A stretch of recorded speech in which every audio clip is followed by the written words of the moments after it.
আমার পেটটা ভার ভার লাগে, কি যেন লড়ে। 11 বছরের শিশুকন্যা। সেই শিশুকন্যা ডাক্তারের কাছে গিয়ে গাইনি বিশেষজ্ঞকে শুধুমাত্র এটুকু বলতে পারে। সে বারবার বলে, আমার পেটটা ভার ভার লাগে, ভেতরে কি যেন লড়ে। 11 বছরের এই শিশু বুঝতেই পারে না, জানতেই পারে না, কল্পনাও করতে পারে না, কিংবা সে এটা বোঝেও না যে নিজের অজান্তেই তার পেটে এখন 7 মাসের শিশু অবস্থান করছে এবং সেই 7 মাসের যে শিশু, সেই শিশুর ওজন অলরেডি 1 কেজি হয়ে গেছে। সে নড়াচড়া শুরু করেছে, তার মানে তার দেহে প্রাণ চলে এসেছে। অনেক ডেলিভারির ঘটনাই তো আমরা দেখেছি যে 7 মাসে মানে একটু অগ্রিম ডেলিভারি হয়ে যায়, সন্তান শিশু তাদের মানে অপুষ্ট থাকতেই ডেলিভারি হয়ে যায় দুর্ঘটনাক্রমে। বেশিরভাগ ক্ষেত্রেই সেই শিশুরা বেঁচে যায়, কখনো কখনো দুর্ঘটনা ঘটে, সেগুলো তো রয়েছেই। 11 বছরের একজন শিশু, তাকে অন্তঃসত্ত্বা বানানো হয়েছে অন্তত 5 থেকে 7 দিন তার সঙ্গে অমানবিক নির্যাতন করে। কাজটা করেছে কে? একটা কওমি মাদ্রাসার প্রতিষ্ঠাতা, পরিচালক। এই যে কওমির নামে, কওমি মাদ্রাসার নামে, মাদ্রাসা শিক্ষার নামে, হুজুরের নামে, কোরআন শিক্ষার নামে, হাদিস শিক্ষার নামে, নৈতিক জ্ঞান দেওয়ার নামে, ধর্ম ব্যবসার ভণ্ডামির নামে এই সমাজে যা কিছু শুরু হয়েছে, কখনো পুত্র শিশু বালাৎকারের ঘটনা, কখনো নারী শিশু মানে এই শব্দগুলো উচ্চারণ করাই তো মুশকিল। এই শব্দগুলো উচ্চারণ করলেও তো মানে ইউটিউব, ফেসবুক সহ নানা সামাজিক মাধ্যমের সেন্সিটিভিটিতে আঘাত লাগে। তারা এগুলো অ্যাপ্রুভ করতে চায় না। ময়মনসিংহের ঘটনা, গতকালকে যে ঘটনাটা ভাইরাল হয়েছে, সেই ঘটনার একেবারে ভেতরে আমরা ঢুকতে চাই।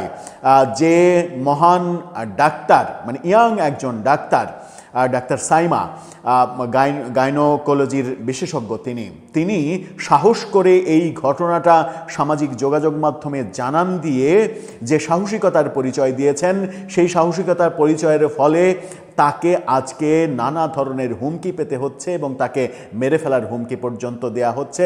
সেগুলোও তিনি সামাজিক যোগাযোগ মাধ্যমে জানিয়ে দিয়েছেন, শেয়ার করেছেন। কি ঘটেছিল এই 11 বছরের শিশুর সঙ্গে? কে এই নৃশংস জানোয়ার? তার ঘরে কখনো কি মানে কোনো কন্যা শিশুর জন্ম হয়নি, কিংবা তার আত্মীয় স্বজনের মধ্যে এরকম কন্যা শিশু নেই যার বয়স 10-11 বছর, যার মানে আমি যদি একেবারে ওপেনলি বলি যে শিশুর দিকে তাকালে তার শারীরিক গড়নের মধ্য দিয়ে, মানে তার শারীরিক গড়ন দেখে এতটুকু অনুভূতি জাগার কারো কথা নয়, তাহলে আমরা মানুষ কতটা নৃশংস, কতটা জানোয়ারের চাইতেও অধম হয়েছি যে সেই শিশুকে আমার লালসার শিকার বানাচ্ছি আমি। তাও মাদ্রাসার নামে, ধর্মের নামে, হুজুরের নামে, টুপি মাথায় দিয়ে, দাঁড়িয়ে একগাদা মুখে নিয়ে, জুব্বা পরে এই সমাজে সাধু সেজে ভণ্ডামের নিকৃষ্ট উদাহরণ তৈরি করছে।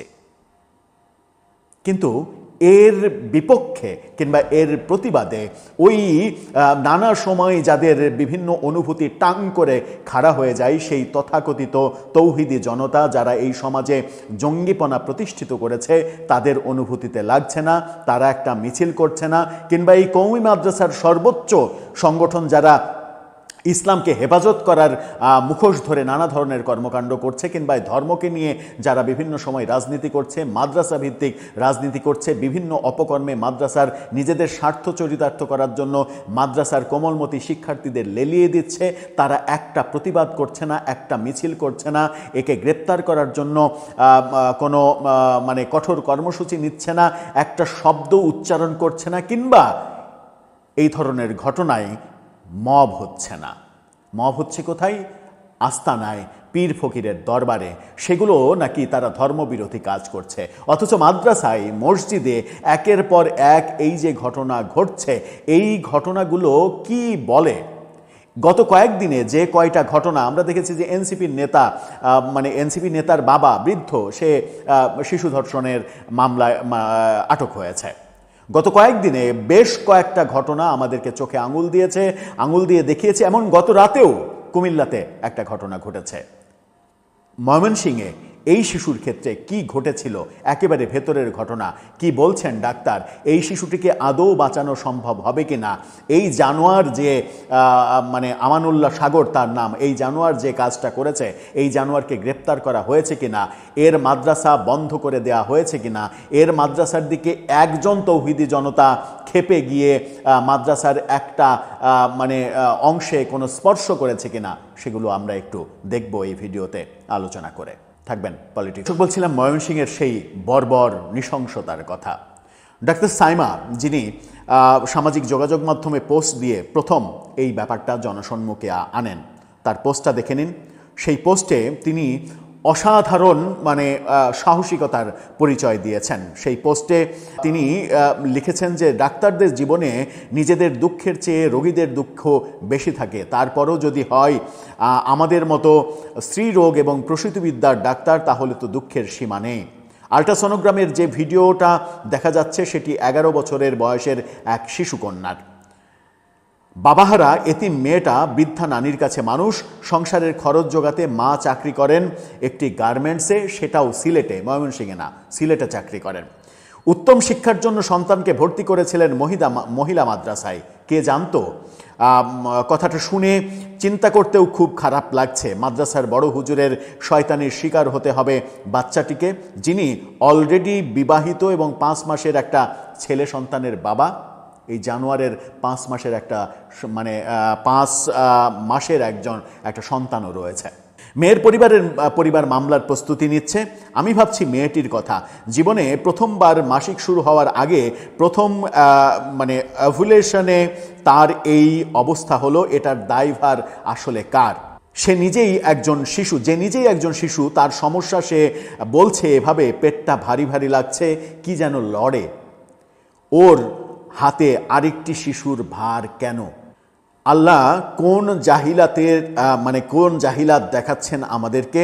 জালেমের পরিচয় জানতে পিন কমেন্ট চেক করুন। অর্থাৎ পরিচয়েও তিনি পরিষ্কার করেছেন। এবার আমরা একেবারে সরাসরি পরিচয়ে আসি, ঘটনার আরও ভেতরে ঢোকার চেষ্টা করব। এই জানোয়ারের ছবিটা দেখে নিন আগে। এই জানোয়ারের ছবিটা একেবারে স্পষ্ট, নুরানি চেহারা, দেখে মনে হয় যে কত সহি একজন মানুষ। এর কোনো পাপ নেই, এই কোনো খারাপ কাজ করতে পারে না।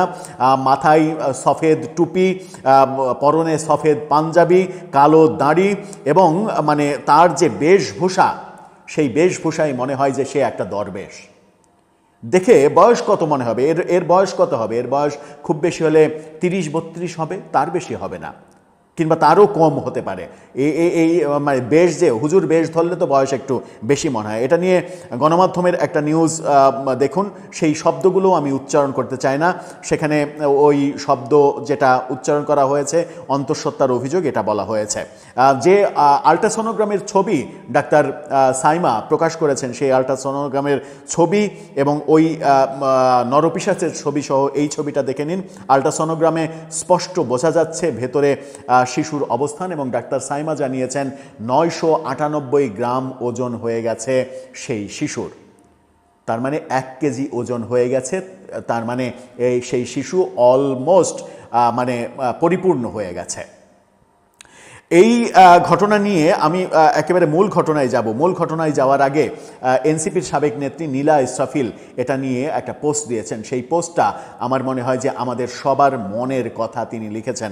তার পোস্টটা দেখে নিন। তিনি বলছেন, শিশু আসিয়া ওই যে ঘটনায় জামাত, হেফাজত, এনসিপি সহ সবাই হেলিকপ্টারে মাগুরা গেল, হিট্টুর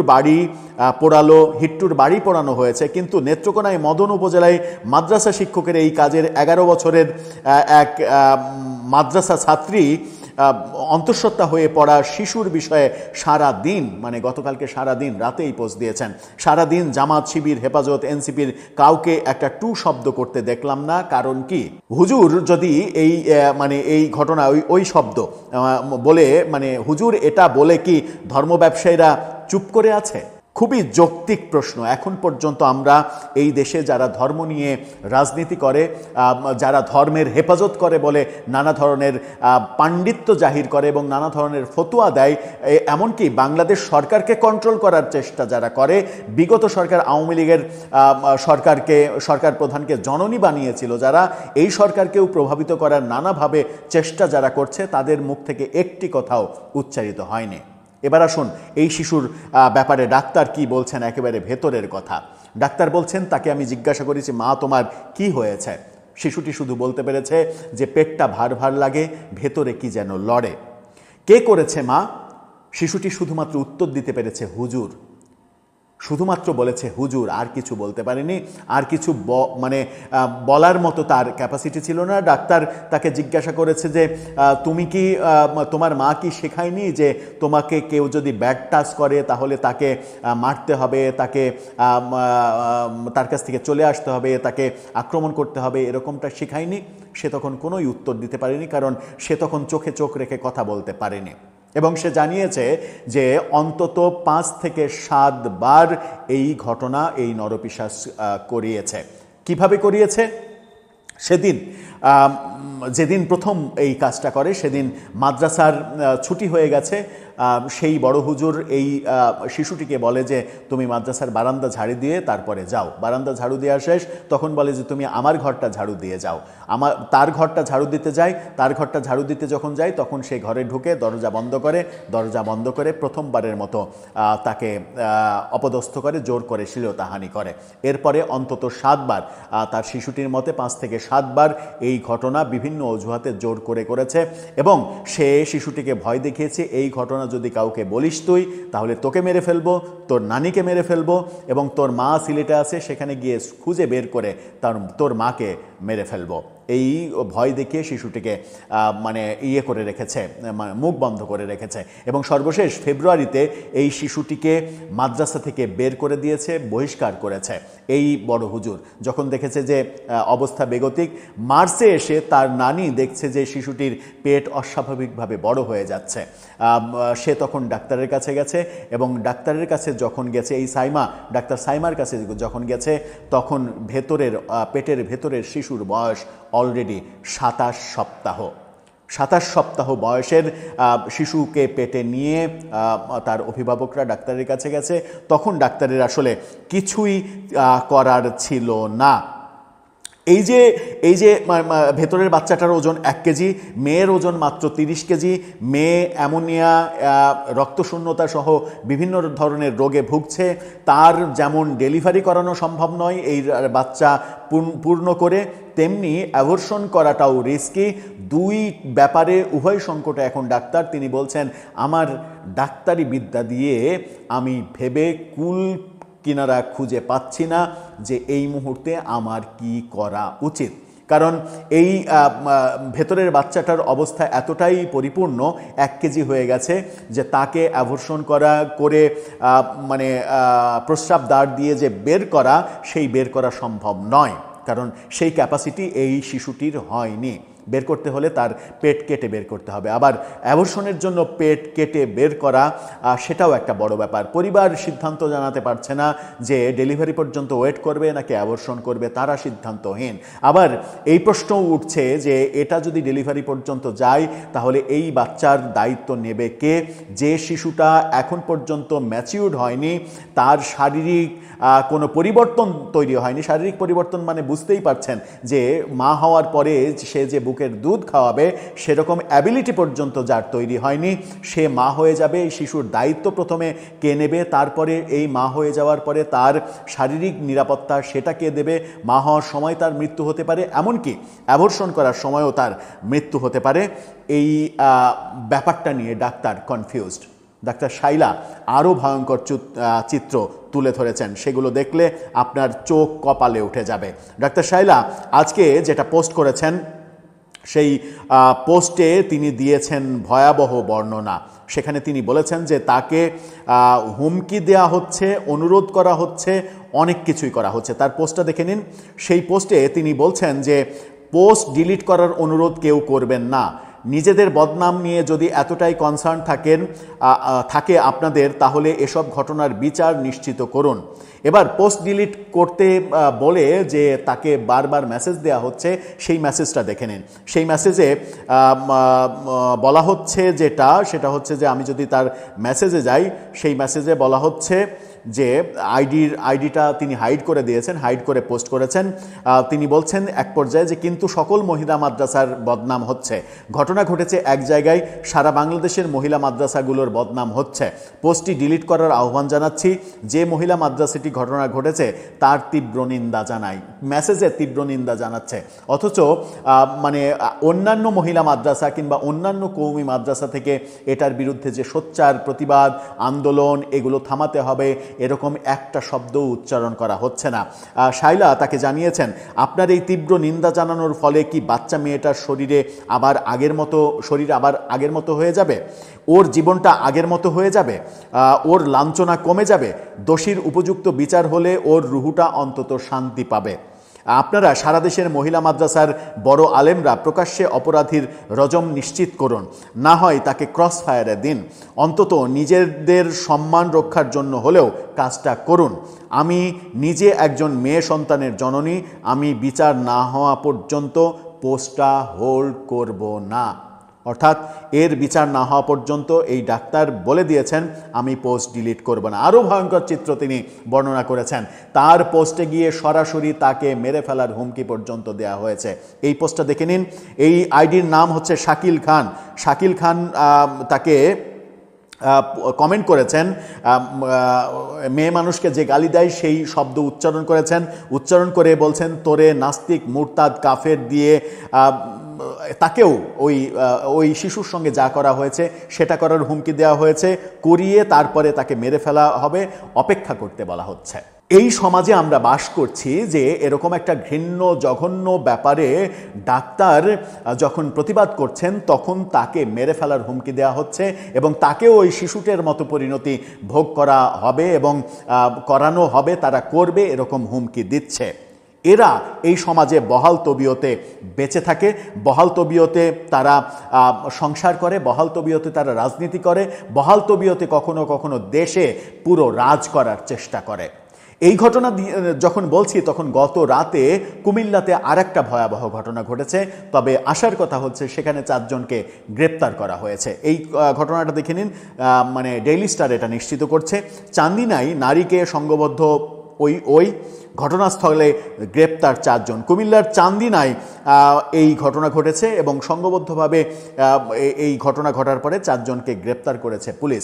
গত কয়েকদিনে, গত 3-4 দিনে অনেকগুলো ঘটনা ঘটেছে। আমরা সাম্প্রতিক সময়ে শুধুমাত্র ওই শিশু আসিয়ার ঘটনার ক্ষেত্রে, যেটা অন্তর্বর্তীকালীন সরকারের আমলে ঘটেছিল, সারা দেশে চাঞ্চল্যের সৃষ্টি করেছিল, সারা দেশের প্রতিটা মানুষ ক্ষেপে গিয়েছিল, সোচ্চার প্রতিবাদ করেছিল।